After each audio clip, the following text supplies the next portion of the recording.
ولا حول ولا قوة إلا بالله العلي العظيم. فقال رب اشرح لي صدري ويسر لي أمري واحلل عقدة من لساني يفقهوا قولي. ربي زدني علما وارزقني فهما برحمتك يا أرحم الراحمين ويا أكرم الأكرمين. نوينا التعلم والتعليم والتذكر والتذكير والنفع والانتفاع والإفادة والاستفادة والحث على التمسك بكتاب الله وسنة رسوله والدعاء إلى الهدى والدلالة على الخير ابتغاء وجه الله ومرضاته وقربه وثوابه سبحانه وتعالى. Alhamdulillah, puja dan puji syukur kehadirat Allah Subhanahu wa Ta'ala yang telah memberikan kita semua di hari ke-11 di bulan Ramadan ini nikmat iman dan nikmat Islam, nikmat percaya akan adanya musibah, nikmat percaya akan adanya yang hak dan yang batil di dunia ini. Maka mudah-mudahan Allah Subhanahu wa Ta'ala memberikan kita keistiqomahan di dalam agama Islam, sehingga apabila Allah mencabut nyawa kita, Allah jadikan kita semua menjadi hamba-hambanya yang tergolong husnul khatimah.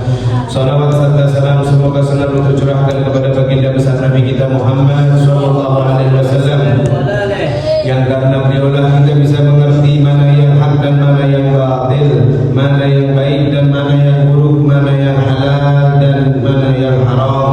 Dan karena beliaulah, karena Nabi kita Muhammad sallallahu alaihi wasallam, beliau yang mengajarkan kepada kita semua apabila terjadi gempa bumi maka bacalah doa Allahumma inni as'aluka khairaha wa khaira ma fiha wa khaira ma arsalta bihi wa a'udzu bika min syarriha wa syarri ma fiha wa syarri ma arsalta bihi. Ya Allah, sesungguhnya aku, kata Nabi Muhammad, memohon kehadiratmu kebaikan atas apa yang terjadi dan kebaikan apa yang engkau berikan, yang engkau kirimkan atas kejadian ini, dan aku berlindung kepadamu ya Allah tentang apa-apa saja yang terjadi dan apa-apa saja yang engkau kirimkan. Maka ma'asyiral hadirin, gempa bumi yang terjadi pada hari ini,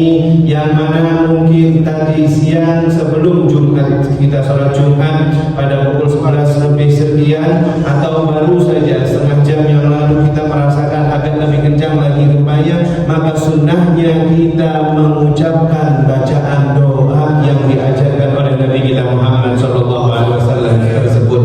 Sesungguhnya gempa bumi dan apapun yang terjadi, musibah yang terjadi di muka bumi ini adalah termasuk peringatan kepada kita semua, termasuk ajaran, termasuk bahan renungan untuk kita semua, agar kita kembali kepada Allah Subhanahu wa Ta'ala, yang mana Allah Subhanahu wa Ta'ala juga berfirman di dalam surat Asy-Syu'ara,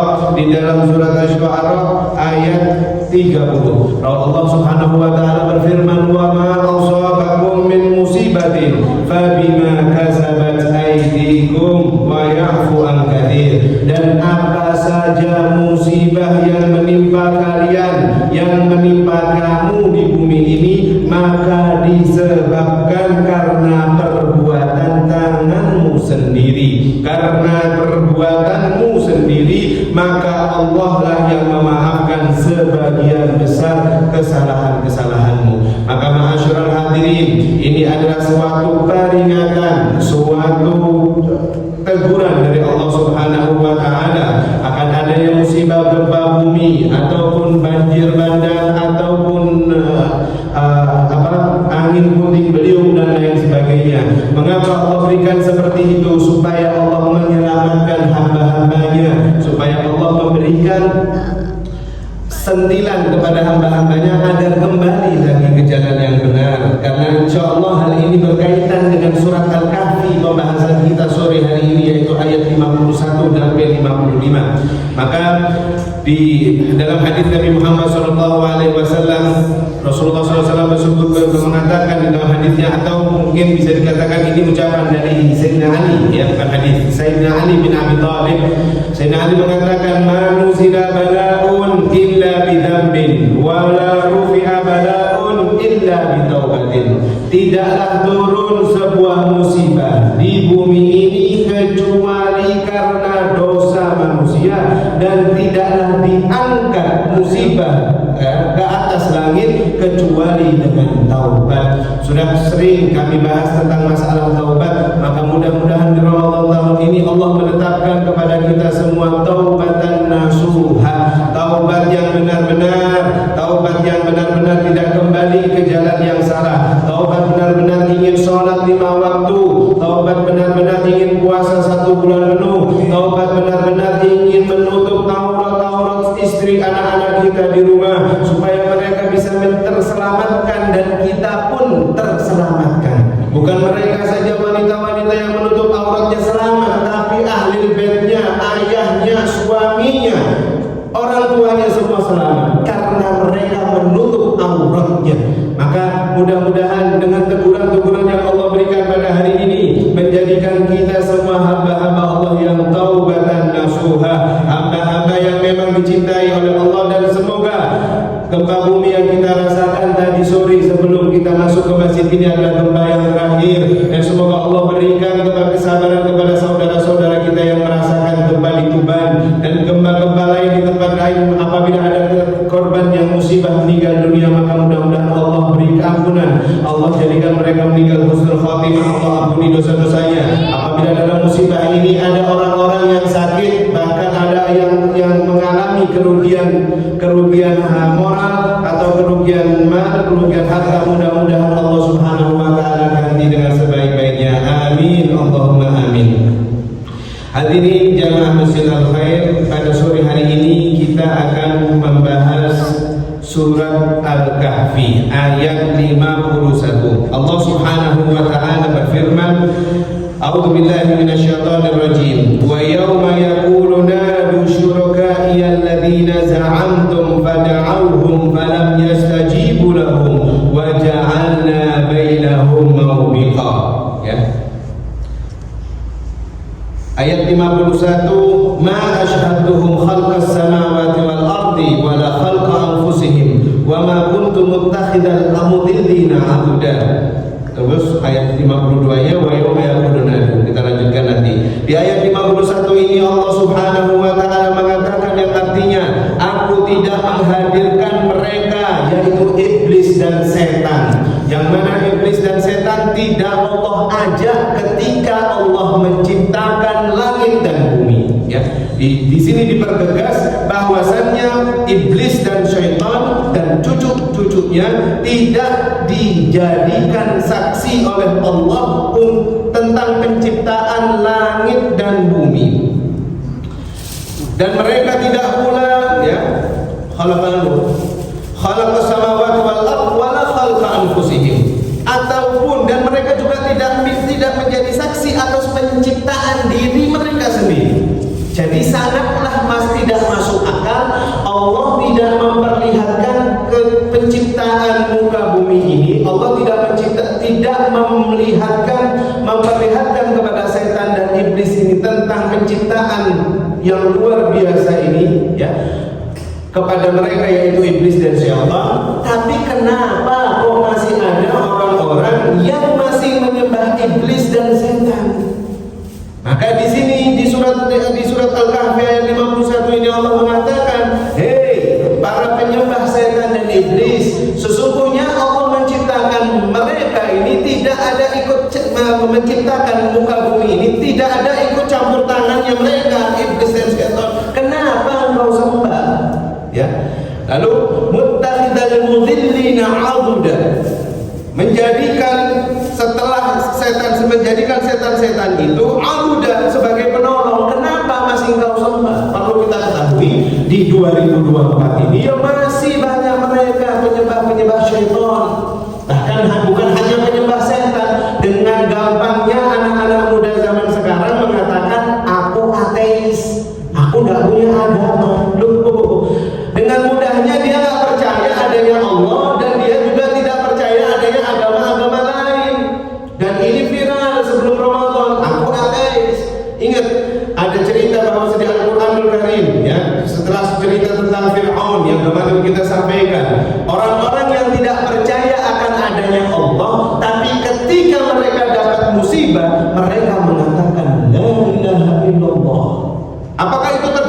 terjadi. Beberapa bulan yang lalu ada gereja-gereja di Yogyakarta, di Jawa Tengah, yang ketika dengan guncangan yang mereka rasakan, dengan tidak sengajanya keluar dari lisan mereka la ilaha illallah. Sebenarnya mereka yang tidak menuntut, tidak menganut agama Islam, sebenarnya mereka itu fitrahnya mereka itu pengen condong ke Allah, pengen ibadah kepada Allah. Akan tetapi belum ada yang mengarahkan. Akan tetapi mereka tidak mendengarkan. Banyak orang-orang yang mereka tidak masuk Islam atau kafir, sebelumnya belum masuk Islam, tapi mendengar suara adzan tersentuh hatinya.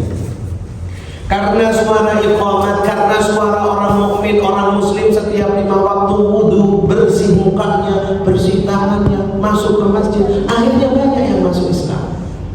Ya. Itu adalah hidayah. Ya. Kembali kemarin yang sudah kita bahas, hidayah itu dicari, bukan ditunggu.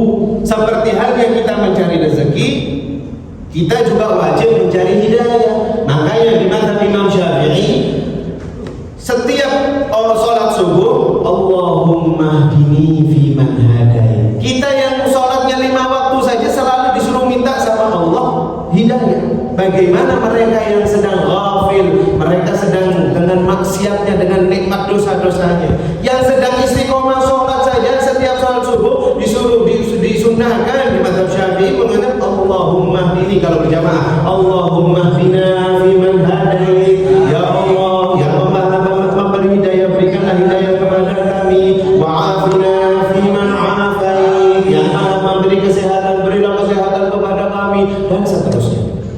Kita saja yang sudah memeluk agama Islam dan sholat istiqomah 5 waktu, puasa 30 hari, keluar zakat, disuruh baca doa ini. Gimana dengan mereka yang sedang mabuk-mabukan, berjudi, pakai-pakaian obat? Ya, maka dengan seperti itu mereka akan kembali ke jalan Allah kalau mereka mencari jalan hidayahnya itu sendiri.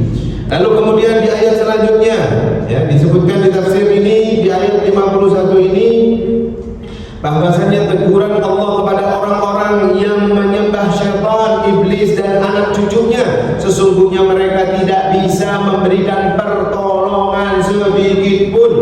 Ya, mengapa kalian itu mempercayai setan? Sesungguhnya, dan di sini disebutkan di surat Saba ayat 34. Nabi Allah Subhanahu wa taala mengatakan, serukanlah Muhammad kepada mereka yang mereka anggap Tuhan selain Allah. Mereka tidak memiliki kekuasaan kecuali Allah. Mereka tidak memiliki kekuasaan seberat dzarrah pun. Jadi orang kafir, orang yang tidak memeluk agama Islam, sekecil apapun tidak bisa mungkin memberikan syafaat kepada keluarganya, kepada tetangganya, kepada orang lain. Meskipun seandainya orang kafir tersebut gemar bersedekah. Ingat, Allah Subhanahu wa taala mengatakan dalam firman-Nya,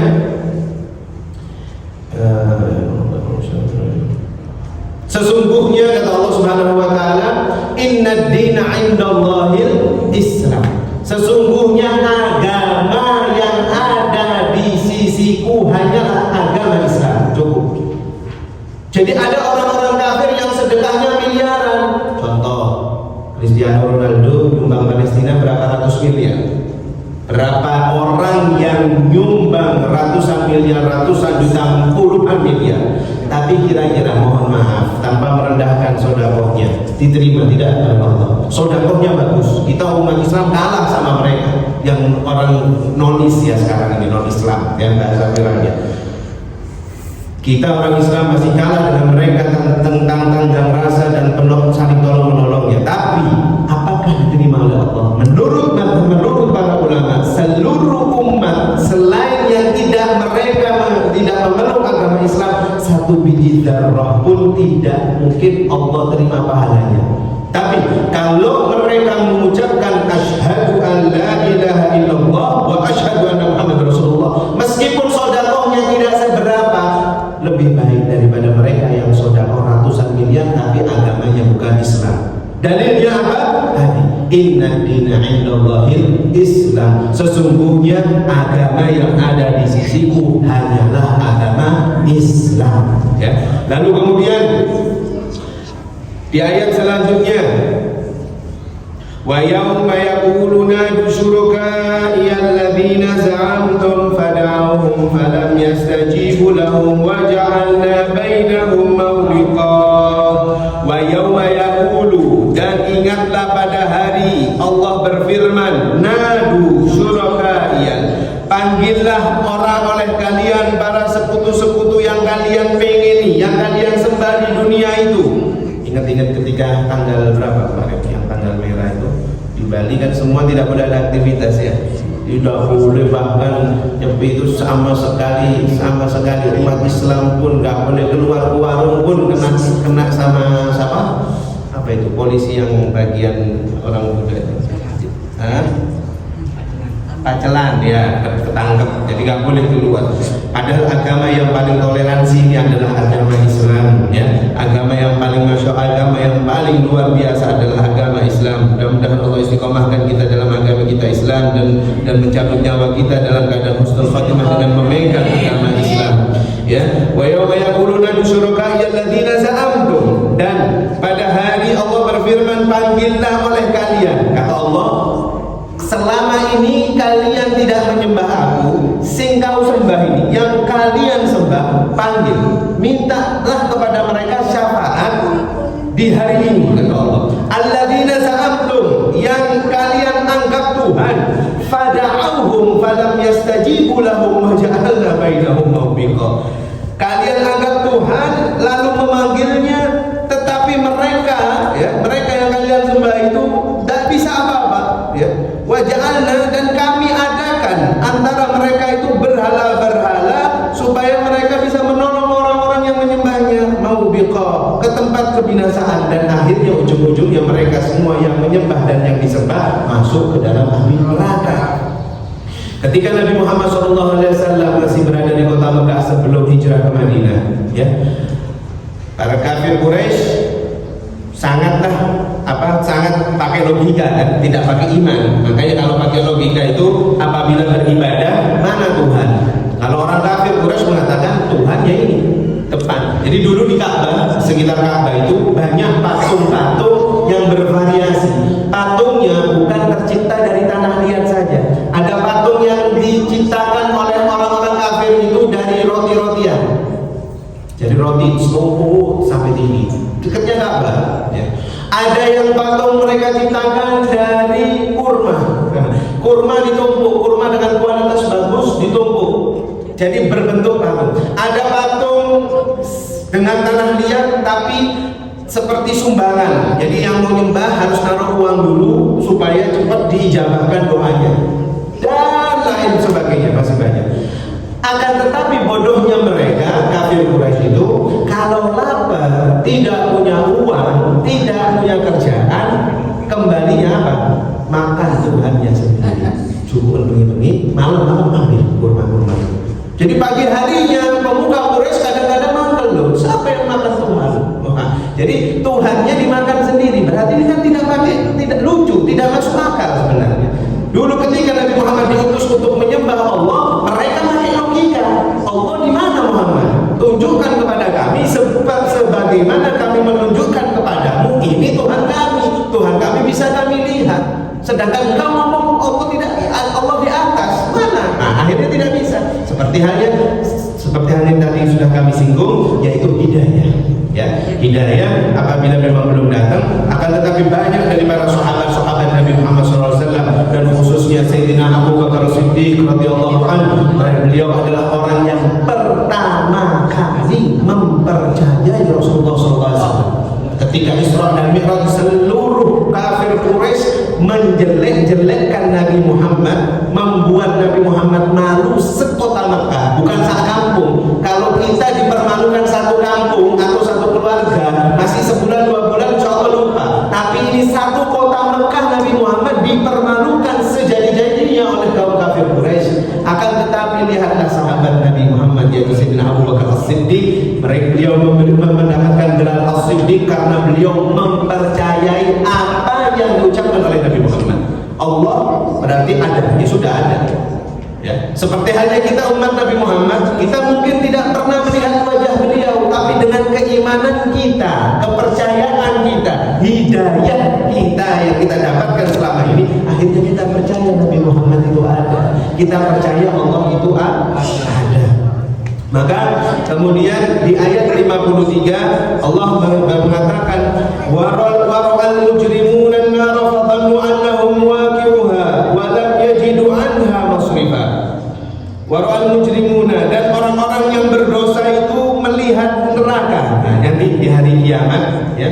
Di hari kiamat itu mereka orang-orang kafir, mereka orang-orang yang tidak menyembah Allah ya, melihat api neraka sudah di depannya. Di sini disebutkan di tafsir, nanti ada tafsir Ibnu Katsir juga disebutkan. Wara'al mujrimuna an-nar, dan orang-orang yang berdosa itu kelihatan neraka. Jadi sudah di yaumil mahsyar, sudah di hari kiamat, yaumil mahsyar, yaumil mizan. Lalu mereka ya, fadhannu annahum waqi'uha. Lalu mereka menduga bahwasannya mereka akan jatuh ke dalam api neraka itu. Jadi orang-orang kafir itu sudah di hari kiamat pasrah toh, nggak bisa minta apa-apa. Mau meminta ke sembahannya, ke patungnya, ke salibnya, ke budanya, ke patung-patungnya, ke semuanya nggak ada. Mereka tuh yakin. Jadi di hari kiamat mereka yang di hari sekarang ini, di dunia ini, yang mereka masih menyembah selain Allah, mereka masih percaya bahwasanya Tuhannya akan menolongnya. Tapi nanti kata Allah di surat Al-Kahfi ayat 53, ketika mereka sudah di yaumil mahsyar, mereka pasrah, mereka baru tahu bahwasanya aku tidak ada penolong. Muwaqi'uha, aku pasrah, terserah engkau Tuhan. Sesungguhnya walam yajidu anha masrifa, kami pasrah masuk neraka ya. Dan mereka tidak menemukan apapun tempat untuk menghindari api neraka. Na'udzubillahi min dzalik. Jadi disebutkan di tafsir Ibnu Katsir,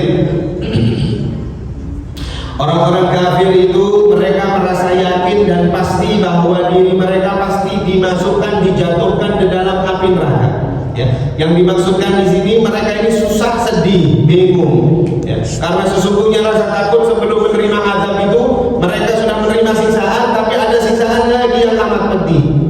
Imam Ahmad bin Hanbal mengatakan, ya, di tafsir Ibnu Katsir ini, Imam Ahmad mengatakan telah menceritakan kepada kami Hasan, telah menceritakan kepada kami dan lain seterusnya, bahwasannya Rasulullah SAW pernah bersabda, orang kafir diberdirikan selama 50.000 tahun sebelum atau sebagai pembalasan tidak mau beramal di dunia. Tuh, lihat di tafsir Ibnu Katsir ini dikatakan mereka orang-orang kafir yang tidak menyembah Allah di dunia sebelum dimasukkan ke neraka disuruh berdiri dulu 50.000 tahun sesuai dengan hadis yang disampaikan tersebut. 50.000 tahun itu khusus sebagai balasan tidak mau beramal di dunia dan tidak mau taat kepada Allah. Dan sesungguhnya orang kafir itu benar-benar melihat neraka jahanam dari jarak perjalanan 40 tahun dan ia merasa yakin bahwa dirinya pasti dijatuhkan ke dalamnya. Ya sudah, mau apa lagi? Untuk menjadikan kaum kafir atau saudara-saudara kita yang belum memeluk agama Islam, mereka bisa menjadi agama Islam. Ini bukan kewajiban ulama saja. Ini bukan kewajiban ustaz-ustaz saja. Anda apabila ketika bermuamalah, berjual beli dengan orang, dengan teman yang mereka masih belum agama Islam, dengan akhlak Anda jujur ketika berjual beli dagang, maka mau tidak mau suatu saat mereka pasti dapat hidayah dan masuk agama Islam karena akhlaknya jenengan. Jadi orang yang memasukkan satu orang saja ke dalam agama Islam, pahalanya seperti dia memerdekakan budak. Memerdekakan budak itu pahala banyak tafsir ya, banyak tafsir. Jadi orang yang memasukkan seseorang ke dalam agama Islam sangatlah mulia dan sangat tinggi pahalanya. Maka ma'asyiral hadirin, dan ingat, orang-orang yang sengaja tidak berpuasa di bulan Ramadan dan dia dalam keadaan sehat, disebutkan di riwayat Imam Muslim, mereka akan disobek mulutnya di neraka hingga mereka sampai dosa-dosanya habis. Dan ingat, setelah mulut manusia itu sudah disobek, akan dikembalikan lagi seperti awal. Disobek lagi oleh para malaikat neraka, dikembalikan lagi sampai memang betul-betul khalisun minadzan, benar-benar dia tidak ada dosa. Makanya kita disyaratkan, diajarkan supaya mengajarkan anak-anak kita dari kecil untuk puasa. Meskipun puasanya itu bukan patokan puasa beduk, puasa zuhur, nggak ada puasa zuhur. Puasa itu sampai maghrib. Cuman mungkin ada waktu jeda sedikit. Ayo, mari kono poso maneh. Misal yang umur 4 tahun, yang umur 5 tahun, yang umur 6 tahun. Tapi kalau sudah mulai umur 7 tahun, ajarkan sudah mulai wajib berpuasa sampai maghrib. Tapi kalau sudah 10, ya, apalagi kalau sudah baligh, wajib tanpa ada alasan apapun. Ingat, tanggung jawab seorang suami, tanggung jawab seorang ayah ada di istri dan anak-anaknya. Anda bisa sholat 5 waktu, tapi Anda bisa nggak selamat gara-gara istri dan anak-anak Anda. Maka perhatikan, hati-hati dengan apa yang kita perbuat. Seperti hanya ada orang korupsi, tapi uang korupsinya dibuat sodako, diterima nggak kira-kira? Tidak. Seperti hanya ada sahabat yang mau masuk ke dalam agama Islam, ya Nabi, aku mau, tidak disebutkan namanya karena untuk menutupi aibnya. Ya Nabi, aku pengen masuk ke dalam agama Islam. Aku pengen sholat, aku pengen puasa, aku pengen zakat. Aku siap dengan ibadah apapun, tapi satu saja. Sebelum aku mengucap kalimat syahadat, aku pengen perjanjian sama engkau. Kata Nabi, apa? Silahkan, tidak apa-apa. Satu saja, jangan engkau larang aku untuk berzina. Karena zina ini doyananku, tidak bisa. Jadi aku siap asyhadu an la ilaha illallah, aku siap sholat, aku siap zakat, aku siap apapun, tapi satu, jangan engkau larang aku untuk berzina. Lihat akhlak Nabi kita Muhammad sallallahu alaihi wasallam. Apakah beliau Nabi Muhammad marah ketika dia mengucapkan seperti itu? Enggak. Beliau hanya tersenyum, ayo masuk agama dulu. Dengan menjabat tangan kepada Nabi lalu mengucapkan asyhadu an la ilaha illallah wa annaka Muhammadar Rasulullah. Masuklah dia ke dalam agama Islam dengan derai air mata, dengan pelukan kasih sayang Rasulullah sallallahu alaihi wasallam. Setelah dia berpelukan dengan Nabi, dia ditanya oleh Nabi. Ya, dan disebutkan nama sahabat tersebut. Lihat perjanjian apa kata Nabi, perjanjian apakah yang kau sebutkan tadi? Ya Nabi, aku sudah masuk agamamu. Aku tadi sebutkan sebelum aku masuk ke agama Islam, jangan kau larang aku berzina. Aku mau sholat, aku mau segala macam, siap. Tapi satu jangan, yaitu zina itu jangan dilarang. Kata Nabi gak menegur langsung, gak menasihati, memarahi langsung, tapi dengan akhlak beliau. Nabi mengatakan, apakah kamu rela ibumu dizinai oleh orang lain? Ya Nabi, apa yang kau katakan ya Rasulullah? Terus Rasulullah tetap tersenyum. Apakah kamu rela istrimu dizinai oleh orang lain? Tentu tidak rela ya Rasulullah. Apakah kamu rela anak perempuanmu dizinai oleh orang lain? Tidak ya Rasulullah. Apakah kamu rela adikmu dizinai oleh orang lain? La ya Rasulullah. Maka mengapa engkau berbuat berzina sedangkan kau gak mau keluarga perempuanmu dizinai oleh orang lain? Maka detik itu dia nangis sekejap-kejapnya, sekeras-kerasnya, dan dia mengangkat janjinya itu, ya Rasulullah, aku janjiku tadi aku cabut. Aku sami'na wa ata'na kepada engkau. Aku siap kepadamu ibadah tanpa zina, tanpa apapun. Lihat kesolehan, lihat akhlak Nabi. Jadi hati-hati, mereka yang masih sholat 5 waktu, tapi mereka tidak bisa meluruskan keluarganya, anak istrinya, atau dia masih doyan dengan makanan-makanan haram, masih doyan dengan hal-hal yang haram, meskipun sholat 5 waktu, hati-hati. Bisa jadi. Ya, kami tidak bisa mengatakan pasti tidak terima, nggak tahu. Tapi bisa jadi dikhawatirkan tidak diterima oleh Allah. Na'udzubillah min dzalik. Mudah-mudahan Allah berikan kepada kita semua taubatan nasuha, taubat yang benar-benar supaya kita bisa menjalani agama Islam ini dengan yang lurus. Lalu kemudian ma'asyiral hadirin, di ayat 54 Allah berfirman surat Al-Kahfi ini, walaqad sarrafna fi hadzal qur'ani lin-nasi min kulli mathal wa kana al-insanu aktsara syai'in jadala. Dan sesungguhnya kami telah menjelaskan berulang-ulang kepada manusia di dalam Al-Qur'an ini dengan bermacam-macam perumpamaan, tetapi manusia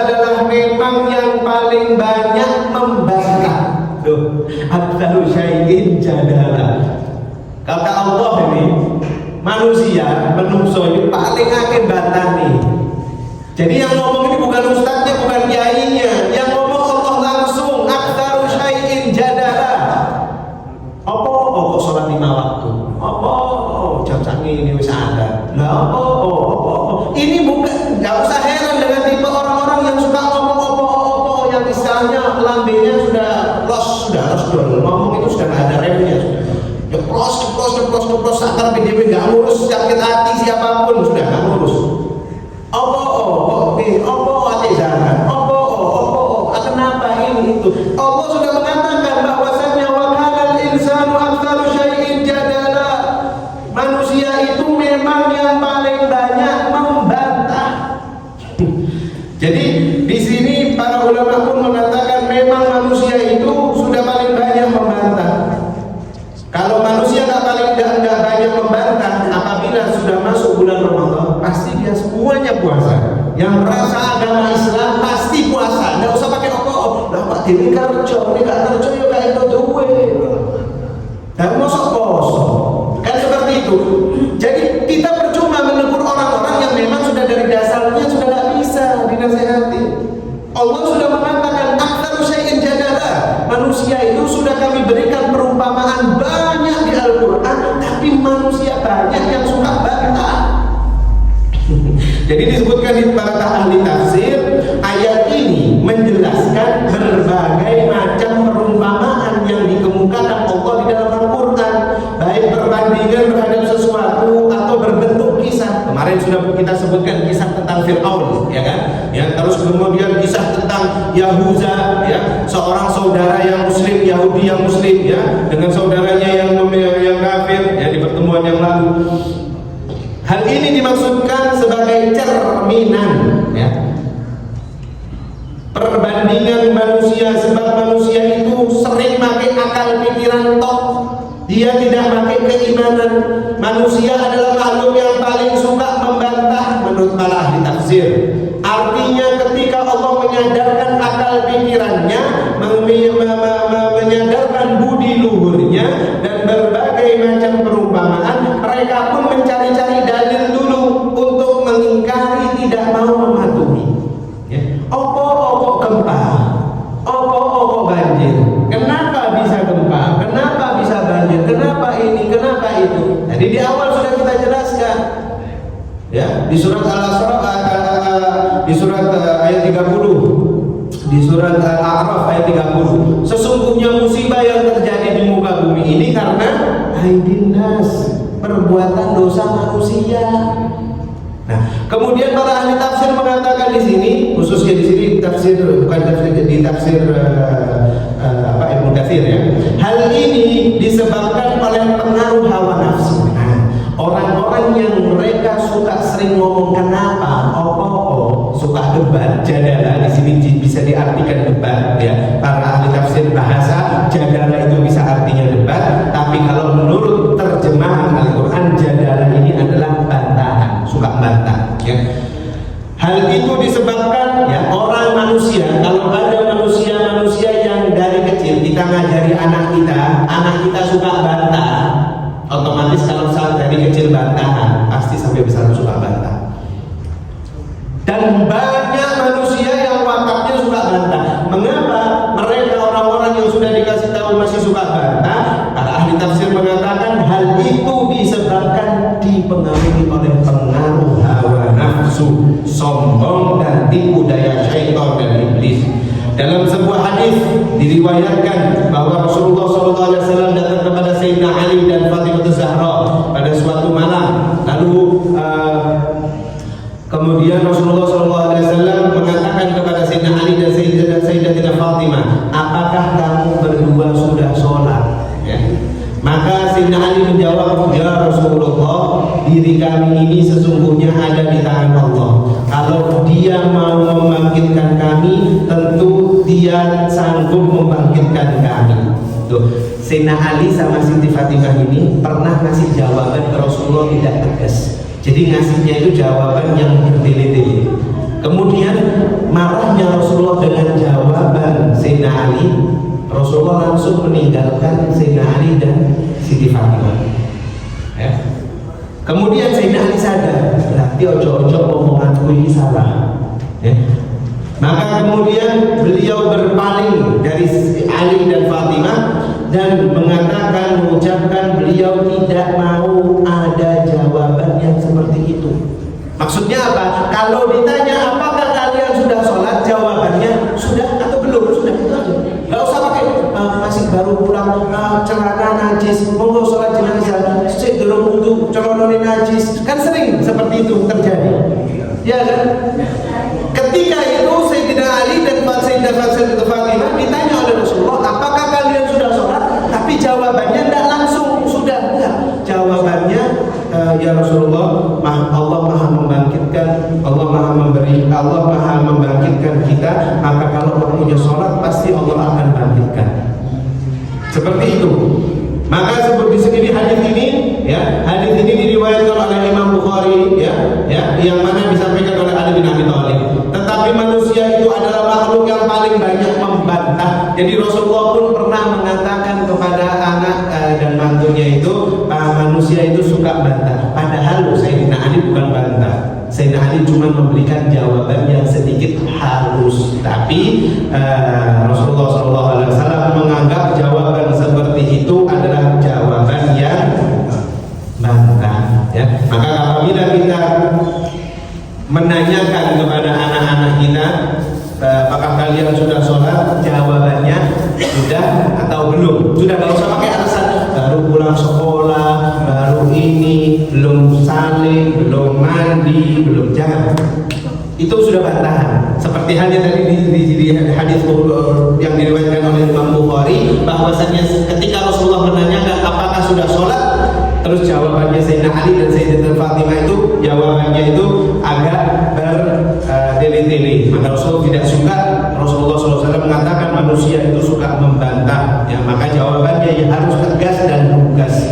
Lalu kemudian ma'asyiral hadirin, di ayat 55, yang mana ayat ini adalah ayat terakhir kajian kita pada sore hari ini, yang tadi sudah kita bahas dari ayat 51, sekarang ayat 55. Allah berfirman, "Wa ma mana'an nasa ay yu'minu id ja'ahumul huda wa yastaghfiru rabbahum illa an ta'tiyahum sunnatul awwalina aw ya'tiyahumul 'adzabu qubula." Dan tidak sesuatu apapun yang menghalangi manusia untuk beriman ketika petunjuk telah datang kepada mereka dan memohon ampunan kepada Tuhannya, kecuali keinginannya nanti datangnya hukumannya dari Allah Subhanahu wa ta'ala. Au ya'tiyahumul 'adzabu qubula, atau datangnya kalau enggak di dunia nanti ada azab atas mereka qubula, yang nyata. Di ayat ini disebutkan para ahli tafsir bahwasannya setelah cukup banyak manusia perumpamaan, ya, yang diceritakan oleh Allah Subhanahu wa ta'ala di dalam Al-Qur'an, seperti halnya itu, tetapi ternyata manusia yang mereka banyak bantah itu banyak yang ingkar kepada Allah. Maka Allah kembali memberikan penjelasan tentang kesombongan orang-orang yang ingkar, yang kafir, yang mereka memang suka membantah dan suka berdebat, ya. Orang yang suka bantah di sini bukan hanya kafir, ya. Orang yang bantah di sini bisa jadi adalah mereka orang-orang yang memang sudah beragamakan Islam, ya. Mereka mendustakan Rasul, tidak mau mengikuti petunjuk-petunjuknya. Kendati mereka juga menyaksikan sendiri bahwasannya tanda-tanda bukti-bukti yang jelas tentang kebenaran Allah itu ada asalnya, ya. Maka ma'asyiral hadirin, di tafsir Ibnu Katsir ayat 55 ini Allah Subhanahu wa ta'ala menyebutkan tentang kebandelan sikap orang-orang kafir, baik yang dahulu maupun yang sekarang atau yang akan datang hingga hari kiamat. Mereka selalu mendustakan perkara yang hak dan secara jelas gamblang. Mereka tak mau menyembah yang namanya Allah Subhanahu wa ta'ala. Mereka tidak percaya setelah meninggal itu ada hari kebangkitan. Seperti yang yang sudah kita bahas di pertemuan kedua, insya Allah, itu orang-orang kafir itu mereka tidak merasa bahwasanya nanti di hari kiamat akan dibangkitkan lagi. Makanya ada yang mereka itu setelah meninggal ada yang dikubur, ada yang bahasanya bukan dibakar, di apa itu? Dikremasi, ya. Yang kemarin sudah kita sebutkan itu apa? Event atau yang di Bali apa itu? Ngabeng, ya kan? Berarti apa? Jasad manusia itu sudah nggak ada sebenarnya.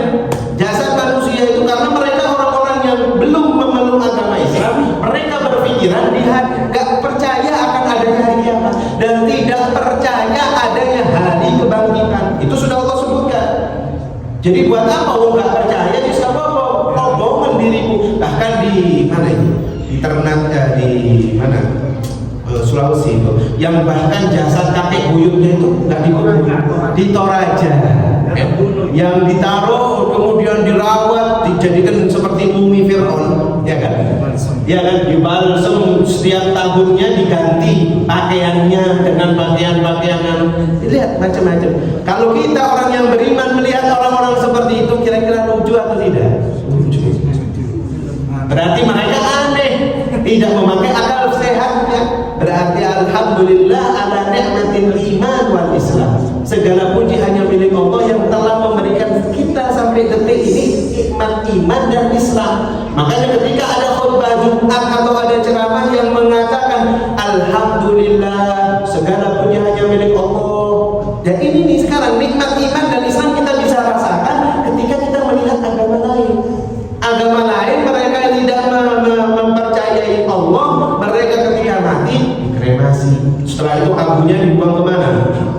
Ke laut. Ada yang dilempar di tengah Suramadu, ada yang dilempar perjalanan mau ke Lombok itu dilempar biar abadi. Omongannya kan seperti itu. Ada yang di Toraja tadi dipajang, ya kan? Sebenarnya kan masuk akal, serem ya kan? Tapi akhlak adab Islam yang luar biasa. Apabila manusia telah meninggal dunia, maka diwajibkan oleh orang-orang yang ada di sekitarnya untuk memandikan, mengkafani, menyolati dan menguburkannya. Maka mudah-mudahan dengan nikmat yang kita dapatkan ini, nikmat iman dan nikmat Islam, Allah panjatkan nikmat iman dan Islam ini. Jangan sampai ingat Nabi Muhammad juga mewanti-wanti kepada kita semua. Banyak umatku yang mereka dalam seumur hidupnya ibadah kepada Allah, tapi ketika ajalnya sudah hampir tidak ada, dia tidak bisa mengucapkan kalimat la ilaha illallah. Amalnya besar, perbuat sedekahnya banyak, haji bolak-balik, umroh bolak-balik, tapi pas meninggal su'ul khatimah. Apakah ada? Banyak, kata Nabi. Mengapa? Karena iman itu berubah-ubah. Makanya ketika setelah sholat, ketika tasyahud akhir, fil alamina innaka hamidun majid, disunahkan ada baca doa apa? Ya muqallibal qulub tsabbit qalbi ala dinik. Wahai yang membolak-balikkan hati, tetapkanlah hati ini kepada agama. Ingat ketika pembahasannya kalau tentang sakaratul maut pasti mengambil waktu banyak. Tapi orang yang sedang sakaratul maut yang disebutkan di riwayat pasti bibirnya kering. Ketika sakaratul maut, orang sealim-alimnya manusia, ketika sakaratul maut pasti kering. Mengapa? Disebutkan Nabi, disebutkan di riwayat, bahkan ada riwayat dari sahabat. Sesungguhnya orang yang sakarat, naza, ya sakaratul maut itu, nafasnya ya pastinya sudah mulai kembang kempis. Lalu kemudian dia sangat haus. Sebutkan di riwayat orang yang sedang sakaratul maut, dia itu dihadapkan antara surga dan neraka. Kita nggak bisa tahu kecuali kalau kita sudah mengalami. Dan ingat ma'asyiral hadirin, orang-orang yang meninggal hari ini, orang-orang yang meninggal kemarin itu sama seperti kita, bisa duduk, bisa sholat, bisa segala macam, tapi nggak tahu beberapa jam kemudian ajal sudah menjemput. Nah, jadi ketika manusia sudah seperti itu, maka disebutkan di riwayat, orang yang sudah sakaratul maut, dia pasti haus, dan sehaus-hausnya dia, air laut seluruh muka bumi ini kalau diminumkan kepada dia, pasti tidak hilang hausnya. Saking perihnya, pedihnya sakaratul maut. Paling tidak sunnahnya diberikan air zam-zam atau diberikan siwak ketika sakaratul maut. Jadi harus ada ahli keluarganya yang nyari, jangan bobo semua nangis. Ketika sudah sakaratul maut, jangan bingung. Yang satu menalkini, silakan mau baca surat Yasin atau membaca sholawat atau mengucapkan talqin di telinganya. Tapi yang lain nyari, paling tidak ada zam-zam atau siwak. Diberikan di mulutnya, maka itu adalah wasilah untuk hilang hausnya. Karena tidak mungkin hausnya orang sakaratul maut itu hilang meskipun dengan air laut. Bisa kita bayangkan, air laut semuka bumi ini sebagaimana banyaknya, banyak besar. Tapi orang sakaratul maut minum air lautan muka bumi ini nggak mungkin hilang sakaratul mautnya, nggak mungkin hilang hausnya kecuali dengan siwak atau diteteskan air zam-zam. Maka mudah-mudahan Allah Subhanahu wa taala memberikan kita kategori meninggal dalam keadaan husnul khatimah. Mudah-mudahan Allah menerima pahala puasa kita, pahala sholat kita, pahala zakat kita, dan mudah-mudahan Allah angkat musibah dari muka bumi ini. Allah angkat musibah gempa bumi yang terjadi pada siang dan sore hari ini, karena memang kami adalah hamba-hamba-Mu ya Allah yang takut akan musibah dan azab-Mu ya Allah. Maka lindungilah kami semua umat Islam yang ada di Indonesia dan di dunia ini dalam keadaan sehat walafiat, dalam keadaan aman dan tentram untuk berpuasa di bulan Ramadan tahun ini ya Allah. Maka sesungguhnya Engkau adalah Tuhan yang maha menjaga, Tuhan yang menerima doa, Tuhan yang maha memberikan segala macam hajat-hajat kami. Wa sallallahu wa bi kulli niyatin shalihan jami'an syamilan fil khairi wa lutfin wa afiyah wa ila hadratin nabi sayyidina Muhammad sallallahu alaihi wasallam. Al-Fatihah.